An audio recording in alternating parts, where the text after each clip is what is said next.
Meanwhile, residents just a few miles north of Welch in Wyoming County are still expressing frustration with the water conditions of their own. Governor Patrick Morrisey told us today that the state wants to work with county leaders. However, he is still waiting on proposals from local officials, while county leaders claim that they have already asked for help.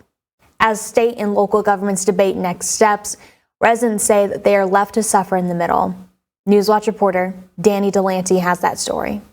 Governor Patrick Morrisey says clean drinking water is a right, and he's committed to fixing the systems that have failed.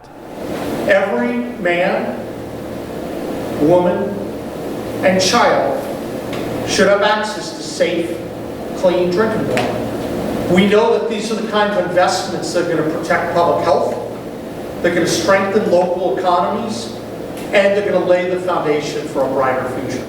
But Morrisey says only one project has been formally submitted by Wyoming County in Pineville, and without the right documentation, his office can't move forward. Yeah, which they haven't done in the some of the projects they did for Pineville, but the local community didn't do it in some of the others. So we actually checked that on the way back. It's a stark difference from what local leaders have told us, that dozens of projects have already been sent for funding. Governor Morrisey said his office reviewed the paperwork after our reporting last week, and he said they don't have the necessary documents. While both sides point to paperwork, clean water still doesn't reach the homes that need it. We want to try to be helpful, but it's a process. And in Wyoming County, many feel that help is long overdue. That sentiment was clear at a recent community meeting where emotions surrounding the water crisis poured out. As the deepening water crisis strangles the region, residents reached a breaking point, describing years of being poisoned, ignored, and left to suffer. We are drinking people that deserve water. Clear water.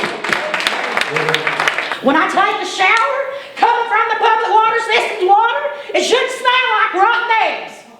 So, like I said before, the water's black one day, oily the next day, red the next day. You can't bath in it. You cannot wash white clothes in it. Yeah, folks are dealing with some serious pollution in their water, whether it be their independent private wells or the public service district. For some, this has been the reality for more than half a decade, a daily struggle that hits home at the worst times. I cannot tell you the many Christmases and Thanksgivings that we did not have the water. The water would go off. The water is horrible.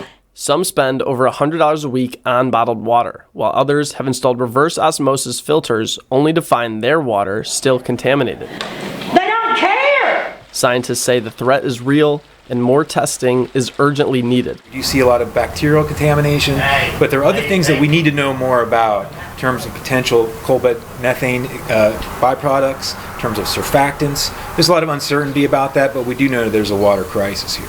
The community meeting quickly became an outpouring of grievances directed at county leaders, state officials, and years of neglect. It's time to start holding these people accountable, every one of them.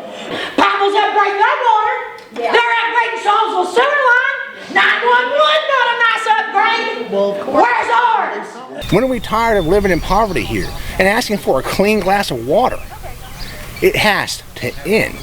With no clear plan from state or county officials to fix or provide clean water, residents say they're left to fend for themselves. We're the ones paying. People are dying. People are getting sick out of no reason. What's happening here and across West Virginia is a crime. It's a crime against humanity and people and the environment. As the mountains that built this country wither under toxic drainage, so does the health of the people who still call them home.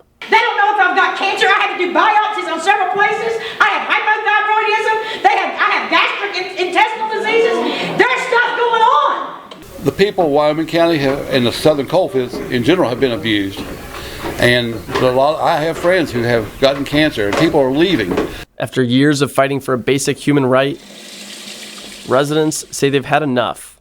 We are sick of excuses. When people really want to do something, they find a way, and when they don't, they find an excuse. And all we've ever gotten are excuses.